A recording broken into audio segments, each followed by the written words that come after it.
epekto sa serye ng pagtatanong at investigasyon ang paglalabas sa kanila ay bahagi lamang ng legal na proseso, anya, habang patuloy ba ang pangalapit ng ebidensya.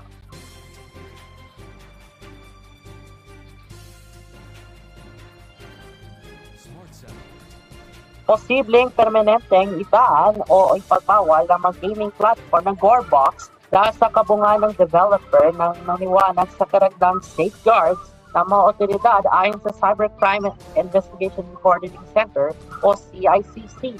Matandang agad binulak ang ahensya ng Gorebox matapos ang pamamaril sa San Jose National High School sa Tacloban City noong June 22 pala. Na community sa tulong estudyante ang isugot ng iba pa.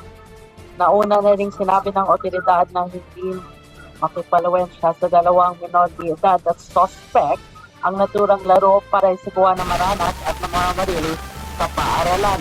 Ayon sa cybercrime, ibabalik na lang ito ang access sa sandbox game kapag may sapat ng safeguards para pagkakahan ng masakit.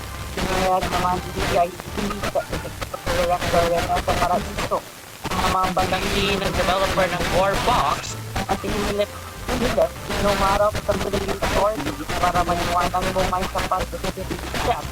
Ang Gorebox kung wala ay maaning magtuturo sa hindi ng pagbawon ng gas ng patawon ng June 2020. So, sa lahat ng mga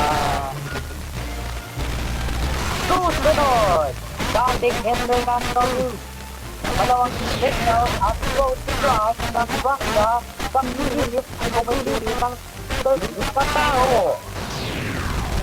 Standing fourth, Senegal magkasal sa 2026 World Cup matapos ng 6-2 pangkang ng Belgium.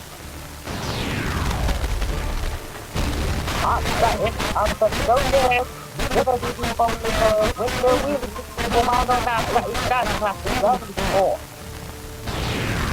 Ang patay mga inisip na balita sa mga balita. Sila kabang balita.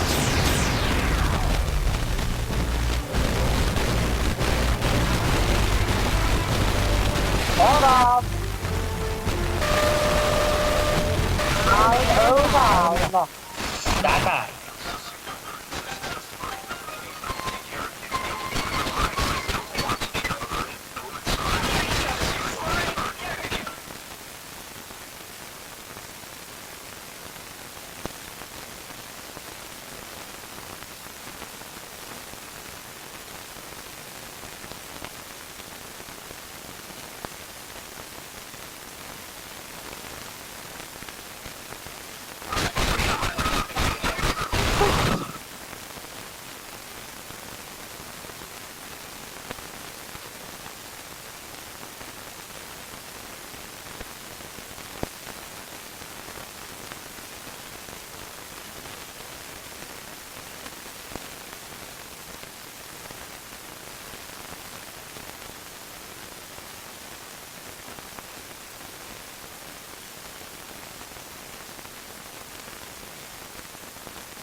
Then reset.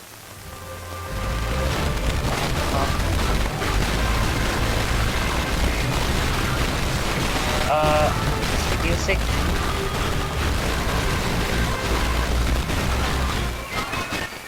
Alright. Patuloy muna tayo sa ating mga balita. Ito siya, pinakabagong balita. Balikan muna tayo ng ating balita sa ating bansa. Formal ng tinapon ng investigation o ay ang kanilang tatlong araw na rally ayon sa ng kanilang tagapagsalita ng Huwebes, July 2. Sa isang video message ng mamasalamagang ang tagapagsalita ng kayang ng Edgar Zabala sa mga dumado sa tatlong araw na pagsisipon. Ayun din ang pagsinetuntaan na pangahayag ng suporta sa mga business na pinagay ng seguridad ang nasabing pag-ipon. Ayon kay Isabela, naniniwala silang maglilinaw na walang parasyan ang kanilang mensahe sa mga kaniluran o isay. At umaasa rin anya sila ng manain ang kanutunan na sikasin at hindi asal ang laon tinutupod ng kanyang batas para dinilitin naman naman kapinat at sinamak nabanat. Idahil Gabala na nandito ang nagpapapot ng kanilang magkakayang rally at umason kang makauwi ang lahat ng militar at mapayapa tulad ng kanilang pagdating.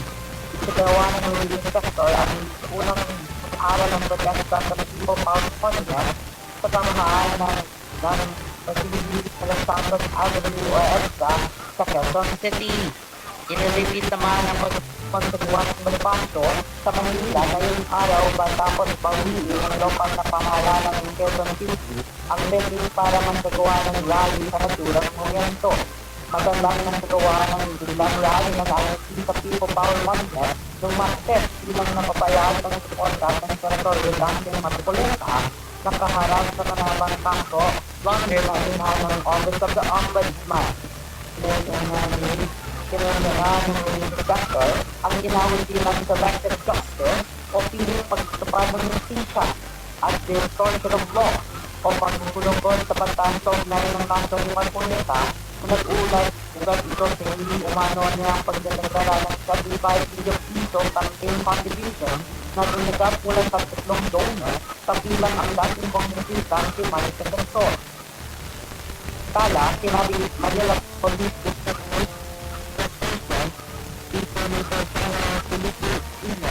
na umibot sa 1800 ang street ng bilang mga lilistang dumalo sa itatlong at mililing araw ng rally si Watang Bonifacio patay sa tala kanyang alas 8 ng gabi. Naging mapayapaan naman nila sa pampalakata ng huling araw ng rally ng INC.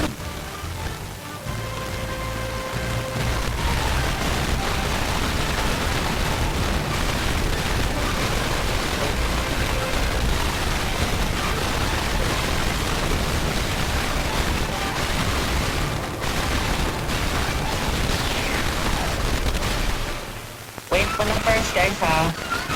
Loading pa. Alright. Lupubos ang ginalak ni Pangulong Ferdinand Marcos Jr. na opisyal na kabilang ang Pilipinas sa mga upper middle income country matapos manatiling lower middle income country mula po noong 1987. Ayon sa Pangulo, patunay ito na naging epektibo ng mga isabawat ng pulisya sa ekonomiya sa nakalipas sa 4 na taon. Sinabi ng pulong ekutibo, makatulong ang tuloy-tuloy na paglalo ng ekonomiya at tatag na halaga ng piso at mga reforma upang makalapas ng ekonomiya sa kabila ng kahingging hamon.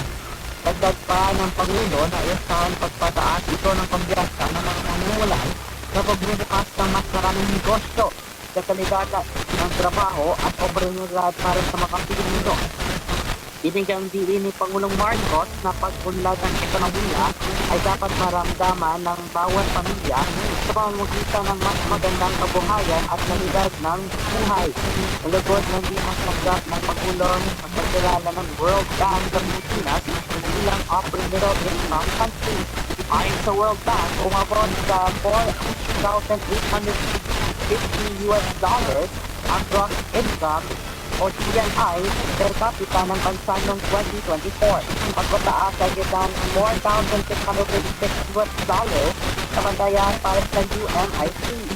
Ayon sa Department of Economic Planning and Development o DepDev, inasahang napakalakas ang bagong klasifisyon sa kumpiyansa ng mamuhan, mapalawak na pumuan at pilit na mas maraming diplomat.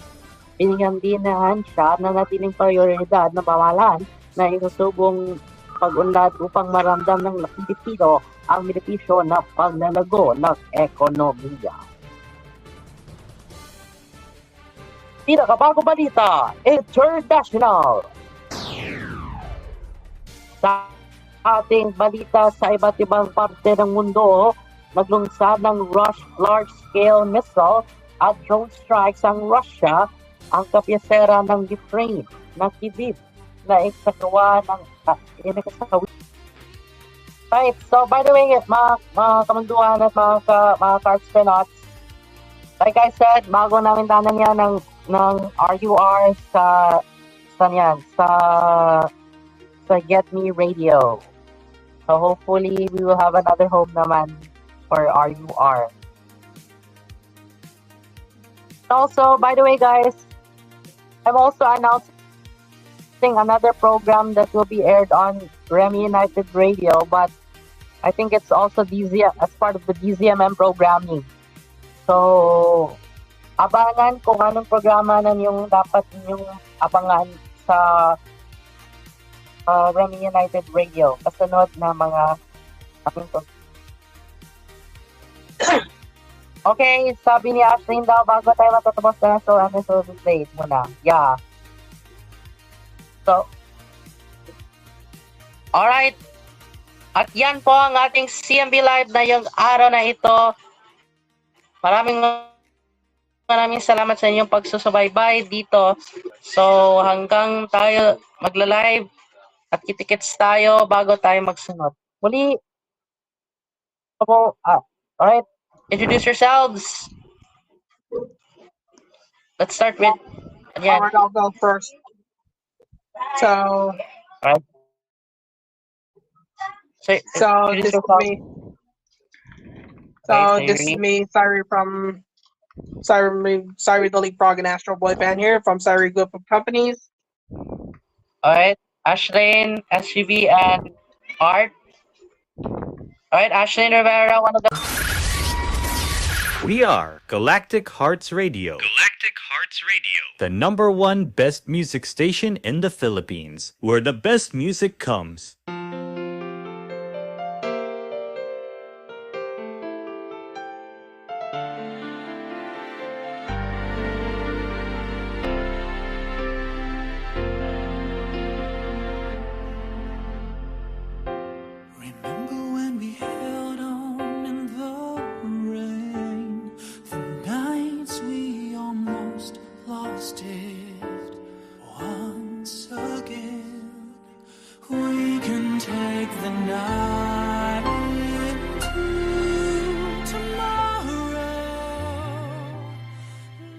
Owner ng RGO at Remy United Radio at anchorman ng pinakabagong balita. Muli, maraming salamat. God bless everyone and remember, I love you all. Alright, bago tayo magtatapos ng ating live stream, please, for the last time as we celebrate Canada Day, please remain standing for the singing of the two national anthems as we are about to end this live stream.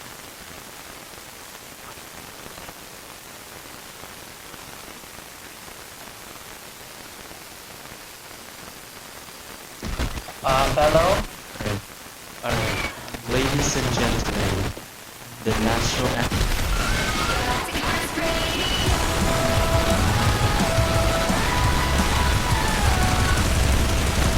Where the best music comes.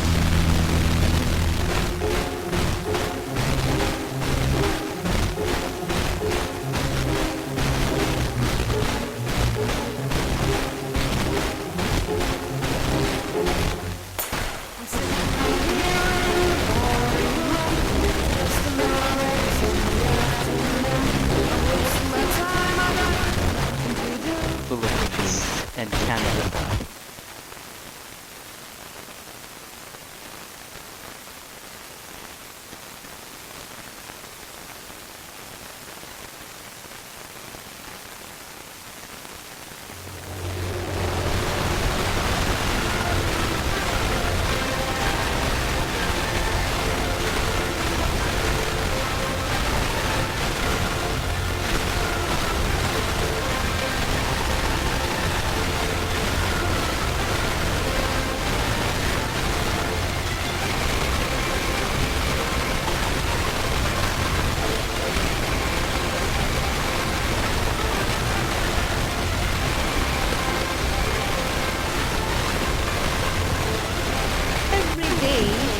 Yes, kailangan ko nang patayin ang ating puso.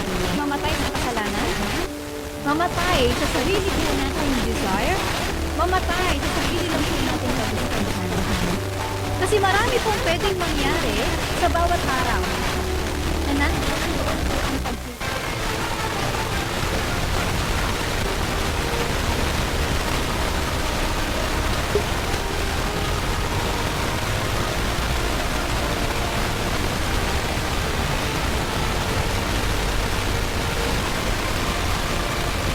Galactic Hearts Radio, where the best music comes.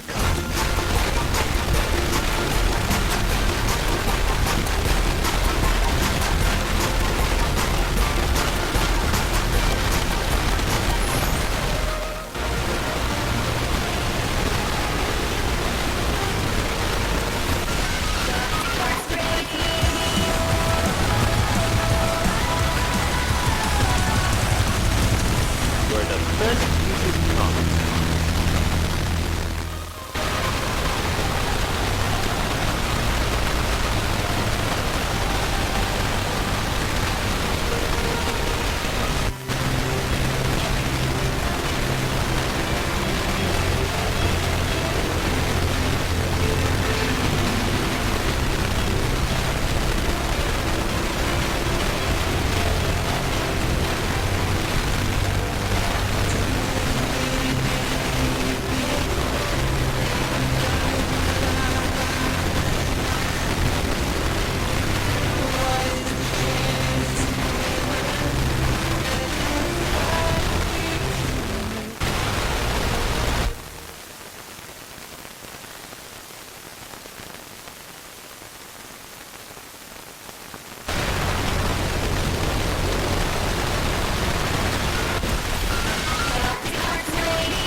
Where the best music comes.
From the JT Timecatcher Mass Media Network, serving the Philippines and around the world anytime, anywhere. Visit our website through www.galacticheartsradio.com. There's more. Through radiocast.net, online radio box, MyTuner, Radio Line, TuneIn, Get Me Radio, VLC, Windows Media Player, and other radio streaming platforms worldwide.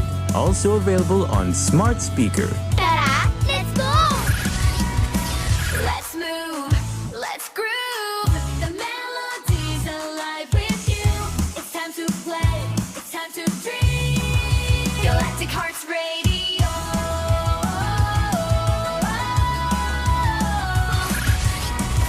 Galactic Hearts Radio, the #1 best music station in the Philippines, where the best music comes.